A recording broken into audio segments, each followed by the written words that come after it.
14లో కూడా నేను రాజమండ్రి పార్లమెంట్కి నన్ను గురువుగారు అభ్యర్థిగా నిల్చోబెట్టారండి. అలాగే ఈసారి కూడా మరి రాజమండ్రి పార్లమెంట్కి నన్ను నిలబెట్టారు. అలాగే 2009లో కూడా రాజానగరం అసెంబ్లీకి కూడా నన్ను నిలబెట్టారండి. నేను ఇప్పటికి ఫస్ట్ టైం రాజానగరం అసెంబ్లీకి, సెకండ్ రాజమండ్రి పార్లమెంటు, అలాగే థర్డ్ టైం కూడా రాజమండ్రి పార్లమెంటు. ఈ 3 టర్మ్లో కూడా నేను ఈ పిరమిడ్ పార్టీ తరఫున నిలబెట్టడం నా జన్మ ధన్యమైందన్నమాట అండి. అసలు ధ్యానం చేస్తే మనం బాగుపడతాం, ధ్యానం ప్రసారం చేస్తే కొంత ఏరియానో కొంత ప్రాంతాన్నో బాగు చేయగలుగుతాం.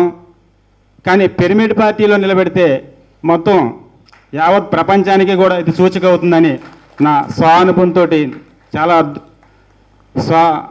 అనుభవంతో, సొంతంగా జ్ఞానానుభవంతో ఎంతో ఆనందాన్ని అనుభవించామండి.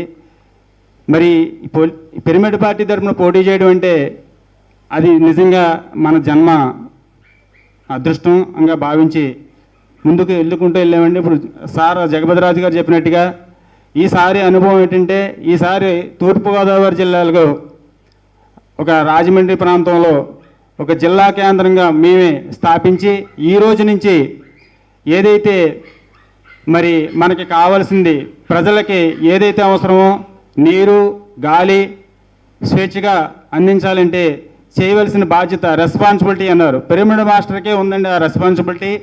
అది ప్రతి ఒక్కరూ తీసుకుంటే మనం ఒక ప్రపంచం అని సంగతి మనకు తెలియకపోవచ్చేమో, కానీ మనం అందరూ ఏకతాటిగా చేస్తే అండి ఆ ప్రపంచం చాలా తొందరగా వస్తుందని చెప్పేసి అది విజన్లో కనిపిస్తుంది అన్నమాట అండి.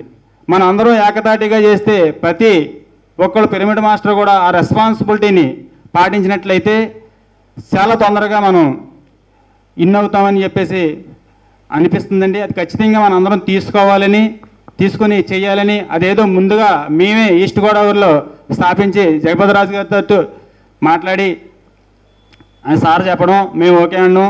మా టీము ఉన్నారండి, ఒక 10 మంది మాస్టర్స్ ఉన్నారు. మనకి ఏదైనా చేయగలుగుతాం. ఈ ఫుల్ టైము కనీసం వీక్లీకి ఒకరోజు కేటాయించుకుని ఒక్కొక్క గ్రామాన్ని మనం దత్తత తీసుకుని ఆ గ్రామాన్ని కూడా ప్రతి ఒక్కరికి జ్ఞానం అందించాలి. ముందు ఫస్ట్ మనకి జ్ఞానం ప్రచారం ఇంకా 100కి మనం ఎంత చేసినా సరే అండి, ఇప్పటికి ఇంకా ఒక 20% చేయగలిగామండి. ఇంకా 80% మనకు మెడిటేషన్ ధ్యాన ప్రచారం అందలేదండి.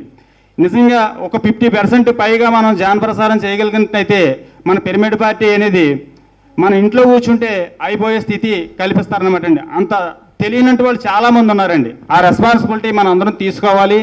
తీసుకున్నప్పుడు ఖచ్చితంగా సార్ చెప్పినట్టు గురువుగారు ఆశయం మనకు అందరికీ తెలిసిందే అండి. ఆ మాట సార్ ఒక అన్నారంటే ఖచ్చితంగా చూసిన తర్వాతే మన దగ్గరికి వస్తుందండి. అది చేయాలంటే మనందరం కూడా మరి చాలా పట్టుదలగా ప్రతి గ్రామం నుంచే మనం చేసుకోవాలి. ఇకపోతే ధ్యానానుభవం నేను 2004లోనే నేను ఈ ధ్యాన మార్గంలోకి వచ్చానండి. ఆ రోజు వచ్చినప్పటి నుంచి మరి ఎంతో ఒక ధ్యాన ప్రసారం చేసుకుంటూ దీంట్లో అన్ని రకాలుగా కూడా ఆర్థికంగానే కాదు, ఆరోగ్యపరంగానే కాదు, ఇవన్నీ స్వానుభవంగా కూడా నేను నేర్చుకుని మరి ఏప్రిల్ నెలలో నా ఆర్టికల్ కూడా వేసారండి. అంటే ధ్యానం చేస్తే ఏమి పొందొచ్చో ఏమి పొందాలో దాంట్లో కూడా రాశారండి.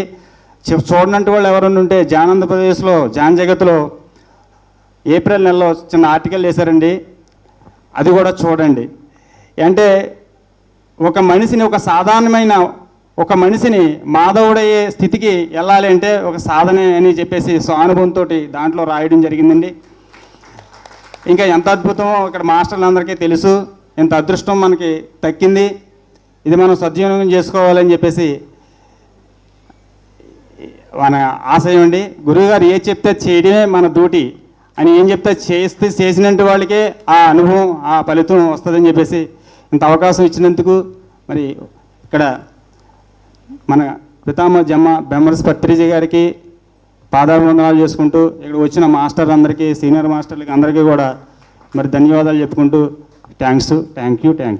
పిరమిడ్ పార్టీ ఆఫ్ ఇండియా ఛానల్ని లైక్ చేయండి, షేర్ చేయండి, సబ్స్క్రైబ్ చేయండి. మీరు చూస్తున్న ప్రతి ఒక్కరికి చాలా చాలా థ్యాంక్ యూ సో మచ్.